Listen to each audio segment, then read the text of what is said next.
Violinist Joshua Bell performed in July of 2026 with the Springfield Symphony Orchestra at the Clark State Performing Arts Center in Springfield. And I had the opportunity to meet and interview Joshua Bell backstage at the Kuss Auditorium.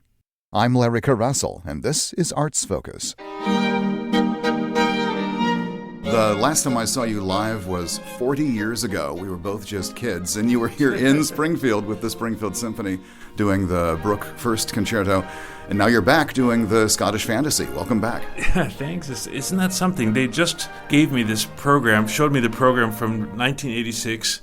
I do remember coming to Springfield. I didn't remember that it was the Bruch G minor concerto, so it's interesting that I'm coming back with the other Bruch concerto. 40 years, that's crazy, but I guess I'll come every 40 years. That's, I guess, hopefully not that long again. I'm enjoying myself very much. The orchestra is really fun to work with, and I'm from the Midwest myself, from Indiana, not too far away, and it's just good to be here.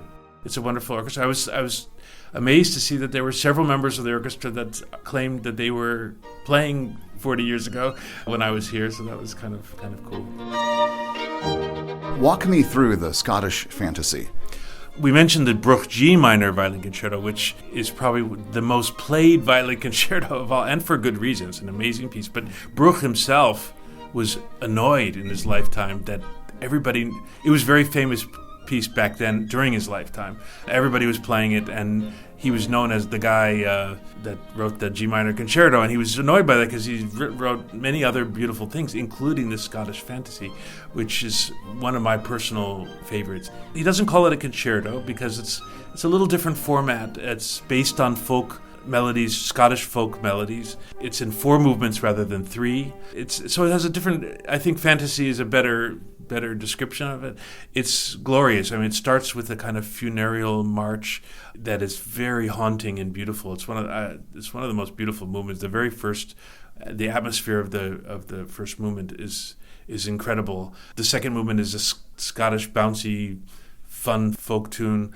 The third is sort of a lament, variations on a I'd say a Scottish tune that's sort of reminiscent of something like maybe Danny Boy or something like, that kind of very, you can imagine someone sitting around a campfire singing this song. But what Bruch does is he makes it into this lush orchestral piece. He includes the harp, which is very rare in a violin concerto, and there are a lot of duets between the harp and the violin, and it's very special orchestration. And then the last is this kind of military, you can almost think of like Rob Roy or something like that in the hills, this kind of marching or maybe the Scottish, Mendelssohn Scotch Symphony, similar actually, the last movement.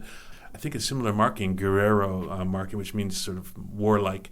So it's got a little bit of everything, this piece. It's got beautiful tunes, it's got virtuosity, it's challenging for the violin, and it ends with a sort of heroic ending. It's really got everything, and all violinists that I know love this piece.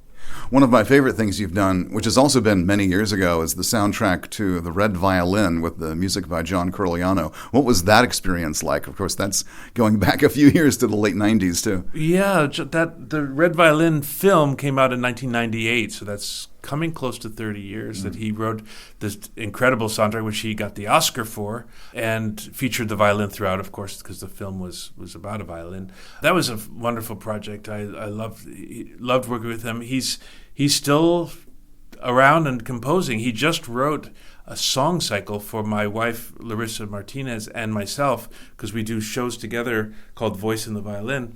He wrote a 6-song cycle based on poems of Tennessee Williams, and it's some of the best stuff he's written. I mean, it's incredible. He claims at close to 90 that he's running out of ideas. I mean, then he said that before we commissioned him, and then he came and just wrote this glorious set of songs. So he's a great composer, and I love doing the soundtrack. And after that, I enjoyed the process, being involved with film, and I did several other soundtracks, including Ladies in Lavender, which is a really not a well-known film, but with Maggie Smith and Judi Dench, but a really great soundtrack, and several others. So I enjoy that process.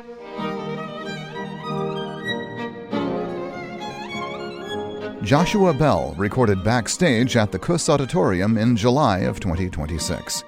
Get more details about upcoming concerts by the Springfield Symphony by visiting springfieldsym.org. I'm Larry Corresel. Arts Focus is a production of Dayton's listener-supported Discover Classical.